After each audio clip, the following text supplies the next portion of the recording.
आधी रात बीत चुकी थी। उस दिन कामना ऑफिस में काफी लेट हो चुकी थी। उफ, काफी देर हो गई आज। मम्मी पापा मेरा इंतजार कर रहे होंगे।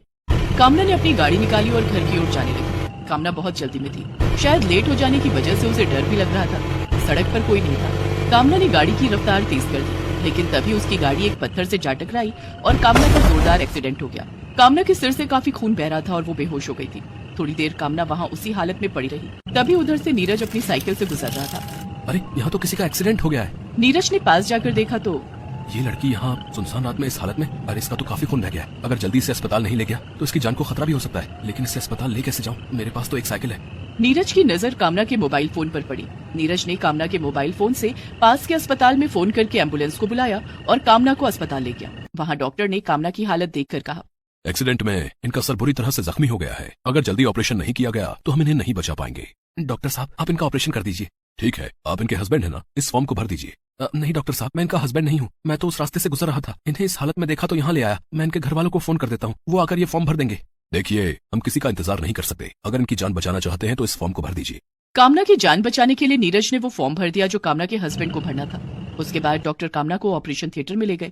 इसी बीच नीरज ने कामना के मोबाइल फोन से फोन करके कामना के माता पिता को सारी बात बताई। थोड़ी देर के बाद कामना के माता पिता वहाँ पहुँच गए। तब तक कामना का ऑपरेशन हो चुका था। डॉक्टर साहब, कामना कैसी है? पेशेंट अब खतरे से बाहर है। अगर उन्हें समय पर यहाँ नहीं लाया जाता तो उनकी जान भी जा सकती थी। आप इस नौजवान का धन्यवाद कीजिए। यही आपकी बेटी को यहाँ लाए हैं और इनके दस्तखत से ही आपकी बेटी का ऑपरेशन हुआ है। कामना के माता पिता ने नीरज को सर से पैर तक घूरा। नीरज को देखते ही वो समझ गए कि नीरज बहुत गरीब है। उन्होंने नीरज का धन्यवाद तक नहीं किया। अच्छा, अब मैं चलता हूँ। ईश्वर की कृपा से कामना जी जल्दी स्वस्थ हो जाएंगी। नीरज अपने घर आ गया। कुछ दिनों के बाद कामना को भी अस्पताल से छुट्टी मिल गई, लेकिन अस्पताल के डॉक्टर ने कामना को नीरज के बारे में सब कुछ बता दिया था। कामना अब उसी जगह पर जाकर नीरज को ढूंढने लगी।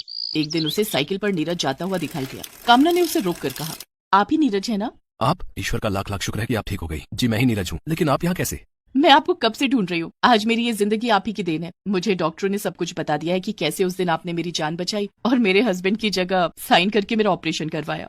उस दिन से नीरज और कामना रोज मिलने लगे। धीरे धीरे दोनों में अच्छी दोस्ती हो गई और दोस्ती प्यार में बदल गई। एक दिन, नीरज, मैं तुमसे शादी करना चाहती हूँ। लेकिन ये कैसे हो सकता है कामना? तुम बहुत अमीर हो और मैं बहुत गरीब। तुम एक मल्टीनेशनल कंपनी में इंजीनियर हो और मैं एक सोसाइटी में मामूली सा गार्ड हूँ। 12,000 रुपए मेरी तनख्वाह है। तो ठीक है ना, 50,000 मेरी तनख्वाह है। दोनों के पैसे मिलाकर घर तो चल ही जाएगा। कामना, मेरा घर बहुत छोटा है। घर में माँ बाबूजी और एक छोटी बहन भी है। उन सबकी जिम्मेदारी मेरे कंधों पर है। कोई बात नहीं, अब उन सबकी जिम्मेदारी भी मेरी है। बहाने मत बनाओ नीरज। जिंदगी में आयशो आराम ज्यादा मायने नहीं रखते। जब आपका जीवन साथी आपको जान से भी ज्यादा प्यार करता हो, और तुम वही हो। मुझे तुम्हारे अलावा और कुछ नहीं चाहिए। लेकिन तुम्हारे माता पिता हमारे रिश्ते को कभी मंजूर नहीं करेंगे। मैं मम्मी पापा से बात करूंगी। मुझे पूरा यकीन है कि वो मान जाएंगे। लेकिन वही हुआ जिसका नीरज को डर था। कामना के माता पिता इस रिश्ते के लिए बिल्कुल भी तैयार नहीं थे। जिसके बाद कामना और नीरज ने मंदिर में शादी कर ली। शादी के बाद कामना नीरज के घर आ गई। नीरज के घर में उसके माता पिता और ननद रूबी ने कामना का बहुत शानदार स्वागत किया।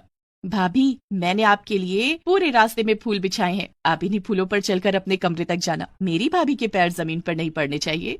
कामना बहू, तू अपने कमरे में चलकर आराम कर। हम वहीं तेरे लिए ठंडा शरबत और नाश्ता भिजवाते हैं। बाहर बहुत गर्मी है, तुझे बहुत प्यास लगी होगी ना? और ये भारी कपड़े बदलकर हल्के और आरामदायक कपड़े पहन ले। जी माँ जी। कमरे में आकर, नीरज, तुम्हारे घर वाले तो बहुत अच्छे हैं। ऐसा लग रहा है जैसे मैं इन्हें बरसों से जानती हूँ। कामना, हम गरीब है तो क्या हुआ? हमारा दिल बहुत अमीर है। वो तो लग ही रहा है। जून का महीना था। गर्मी बहुत ज्यादा पड़ रही थी। नीरज के घर में एसी नहीं था। 2 कमरे के घर में सिर्फ पंखे लगे हुए थे। कामना पसीने पसीने हो रही थी। माफ करना कामना, मेरे घर में एसी नहीं है। तुम्हें तो एसी में रहने की आदत है ना? कोई बात नहीं नीरज, फ्रिज से थोड़ी सी बर्फ लाकर दे दो। सॉरी कामना, मेरे घर में फ्रिज नहीं है। लेकिन हाँ, माँ ने तुम्हारे लिए बाहर से बर्फ मंगवाई है। मैं अभी लेकर आता हूँ। नीरज ने कामना को बर्फ लाकर दिया। कामना उस बर्फ को अपने गले में रगड़ने लगी। बहुत आराम मिल रहा है। नीरज, मैं सोच रही थी कि अपने घर के लिए एक एसी और एक फ्रिज खरीद लूं। लेकिन कामना, उसमें बहुत पैसे खर्च हो जाएंगे। डोंट वरी, मेरे अकाउंट में भी बहुत पैसे हैं। एसी और फ्रिज तो आ ही जाएगा। और बिजली के बिल की तुम चिंता मत करना, बिल मैं भर दूंगी। तभी नीरज की माँ सुनीता हाथों में शरबत और नाश्ते का ट्रे लेकर वहां आती है। कामना बहू, अभी अभी तो तुम आई हो, अभी से घर के लिए खर्चे की बात सोचने लगी। हमें ऐसा लगेगा जैसे हम दहेज ले रहे हैं। माँ जी, इसमें दहेज वाली कोई बात नहीं है। अब ये घर मेरा भी है और अपने घर के लिए मुझे इतना तो करना चाहिए ना। देखिए ना, इतनी गर्मी में आप और बाबूजी कितने परेशान हो रहे हैं। घर में एसी लग जाएगा तो आप सब चैन से रहना, और फ्रिज आ जाएगा तो ठंडा ठंडा पानी पीना।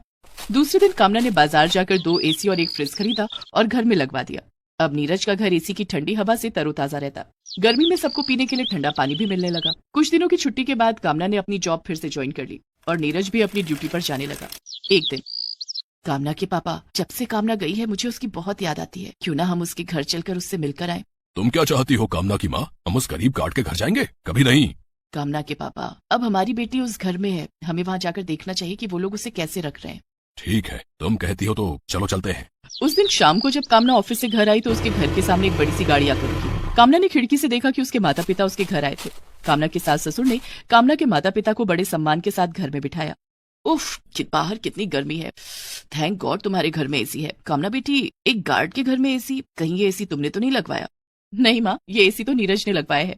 लेकिन नीरज के पास इतने पैसे कहाँ? पिताजी, नीरज हर महीने अपनी सैलरी से एसी की किश्त भरते हैं। आप ये सब छोड़िए।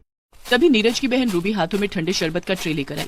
ओह, तो घर में फ्रिज भी है। हमने तो सोचा हमारी बेटी ने घड़े का पानी पीना शुरू कर दिया होगा। आपने सही सोचा है माँ, हम सब अब फ्रिज की जगह घड़े का पानी ही पीना शुरू करेंगे। घड़े का पानी स्वास्थ्य के लिए लाभदायक होता है और उससे गला भी खराब नहीं होता है। बस कामना, अपने ससुराल की गरीबी छिपाने की झूठी कोशिश मत करो। हमें सब पता है कि ये लोग तुम्हारे लायक नहीं हैं। अब भी कुछ नहीं बिगड़ा है बेटी। नीरज को तलाक दे दो, हम तुम्हारी शादी बहुत ही अच्छे खानदान में करवा देंगे। तुम्हें पैसों की कोई दिक्कत नहीं होगी। पिताजी, मुझे यहाँ भी कोई दिक्कत नहीं है। ये आपका वहम है कि पैसे वाले लोग ही अच्छे होते हैं। अच्छाई का पैसों से कोई लेना देना नहीं है। नीरज गरीब है तो क्या हुआ, वो मुझे बहुत प्यार करते हैं। मुझे नीरज से अच्छा जीवन साथी कोई और मिल ही नहीं सकता था। कामना की बात सुनकर उसके माता पिता नाराज होकर वहाँ से जाने लगते हैं। रुक जाइए सत्येंद्र बाबू, यूं नाराज होकर मत जाइए। हम लोग गरीब हैं तो क्या हुआ, घर आए मेहमान की बातों का बुरा नहीं मानते। अब खाना खाकर जाइए। लेकिन कामना के माता पिता नहीं रुके। उन्होंने कामना के ससुर की बातों का जवाब देना भी जरूरी नहीं समझा और वहाँ से चले गए। जैसे वे गाड़ी से थोड़ी दूर आगे बढ़े, उनकी गाड़ी को कुछ गुंडों ने चारों तरफ से घेर लिया। वे हथियार दिखाकर कामना के माता पिता से पैसे और उनकी गाड़ी मांगने लगे। वे गुंडे उनकी गाड़ी लेकर वहाँ से भागने ही वाले थे कि वहाँ से नीरज गुजर रहा था और उसने सब देख लिया। नीरज ने फौरन पुलिस को फोन किया और गुंडों से लड़ने लगा। सभी गुंडे मिलकर नीरज की पिटाई करने लगे। इतने में वहाँ पुलिस आ गई और गुंडों को गिरफ्तार कर लिया। कामना के माता पिता अपनी गाड़ी में बिठाकर नीरज को अस्पताल ले गए और फोन करके कामना को सारी बात बताई। थोड़ी देर के बाद सब लोग अस्पताल पहुंच गए। डॉक्टर ने नीरज के जख्मों पर पट्टी कर दी थी। कामना बेटी, तुम ठीक कहती थी कि अच्छे होने के लिए पैसे वाला होना जरूरी नहीं है। सच में नीरज से बेहतर जीवन साथी तुम्हारे लिए कोई और नहीं हो सकता था। कामना के माता पिता ने नीरज और कामना को आशीर्वाद देकर उन दोनों के रिश्ते को अपना लिया।